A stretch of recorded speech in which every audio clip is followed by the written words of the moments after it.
Cosmo Darts, Cosmo Flights, Fit Flights. What's up nga Pinoy Darters? And we're back at it again with another review.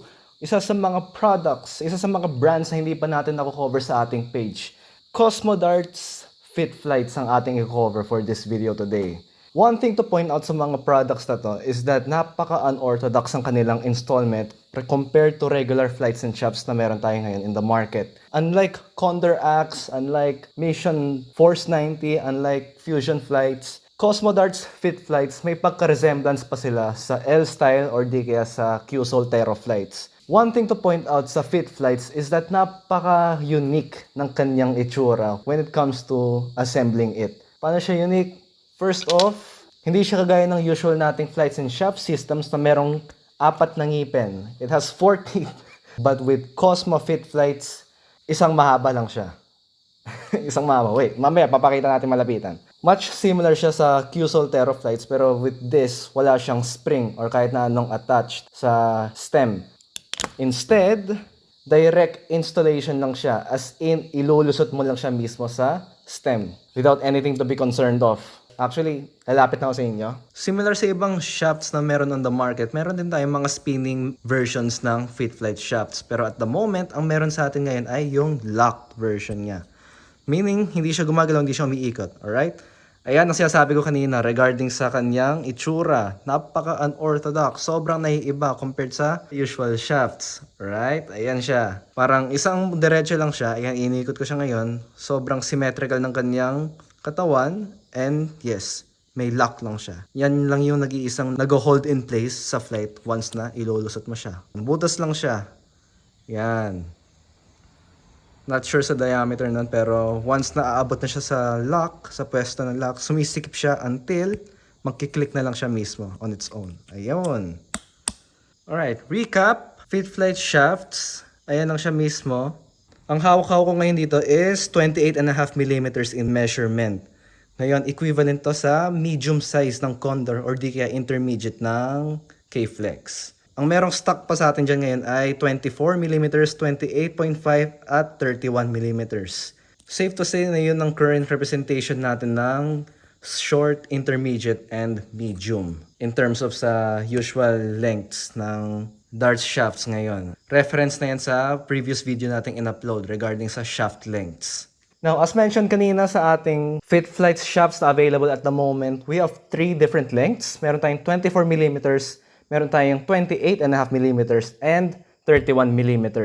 All of which are corresponding sa small, medium, or long ng Condor, or di kaya yung short, intermediate, at medium length ng mga regular shaft sizes.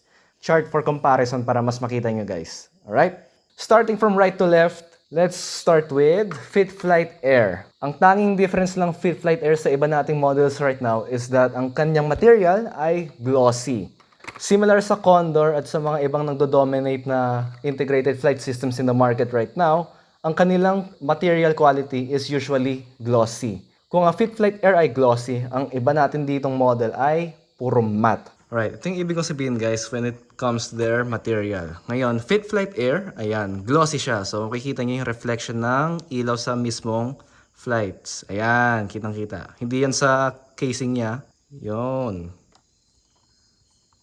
Kitang-kitang reflection. Whereas sa standard na regular Fit Flight system natin, ayan siya. Ina-absorb lang niya yung reflection ng ilaw. Makintab lang siya. Pero hindi niya rin-reflect. Whereas dito sa Fit Flight Air, ayun o. Kita siya. Fit Flight Air, puro glossy sila. Itong section na to, puro air. While this are all regular Fit Flights. At the moment, ang shapes na meron sa atin ay 3 lamang. Meron tayong tinatawag na shape, standard, and kite. Pero bakit shape? Nakakalito-lito na. Shape is actually the number 6 version ng Fit Flights. Number 6 sa K-Flex or di kaya small shape naman sa Condor.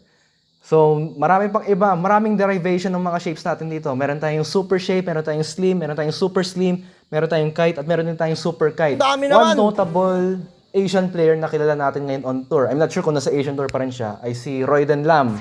Sikat na sikat before, lalo na sa soft tip scene. Lahat ng mga laban niya sa YouTube pinapanood ko. And yes, isa siya sa mga player models ng Cosmo Fit Flights. Alright? Now, moving sa colors, I forgot to mention din kanina, small shaped or number 6, meron tayong red, white, blue, black, and purple. At sa standard set naman natin, same goes lang, pero I think ang nawawala sa small shape na meron sa standard is yung clear white. Ayan. Standard shape, meron tayong clear white, merong white, black, red, blue, and purple. Same color set lang ng standard set natin sa lahat ng kite na meron tayo ngayon. And meron tayong clear sa Fit Flight Air. Alright? Clear violet, red, hindi clear red. Actually, no. Pwede siyang bumasa as clear red kung titignan ng mabuti. Actually, parang transparent nga rin dito. Ayun. You can see the other wing sa likod ng front wing. Ayan. Alright. Yun lang. Clear lang. White. Clear black. Blue. Neon pink. And black. Para sa standard set natin sa Fit Flight Air. Ngayon, limited lang yung stock namin ngayon para sa Fit Flight Air na small shaped. So sa ngayon, meron tayong red or clear red, meron tayong clear purple, meron tayong clear white, and clear black. That's it for the video, guys. I hope you guys find it knowledgeable at the least. Now, I had some diagrams attached throughout the video and hopefully it was some sort of help para sa inyong reference, guys, towards sa measurement, sa iba pang shapes na available. And of course, for you all to understand what I'm saying. Yun na yun. Thank you din pala. Thank you so much sa support. Kaninang umaga ko lang nalaman na we are over 100,000 views sa nag-iisang upload ko dyan, guys, na episode ng 501 lang. Actually, may mga magsasabi na hindi quick, pero I'm working my way there. Yun na lang siguro ang sabihin natin para safe. Hopefully, sa mga susunod na uploads, patuloy lang yung suporta na ibibigay nyo sa amin, Pinoy Darters. And of course, i-reciprocate namin yung suportang yon para lalong gumanda at mas maging asintado ang inyong mga laro in terms of the accessories na kakailanganin nyo to improve. That's it for the video. Leave a like, comment, and follow us for more updates. And for your inquiries, simply message us and we'll get to your questions as soon as possible. Peace.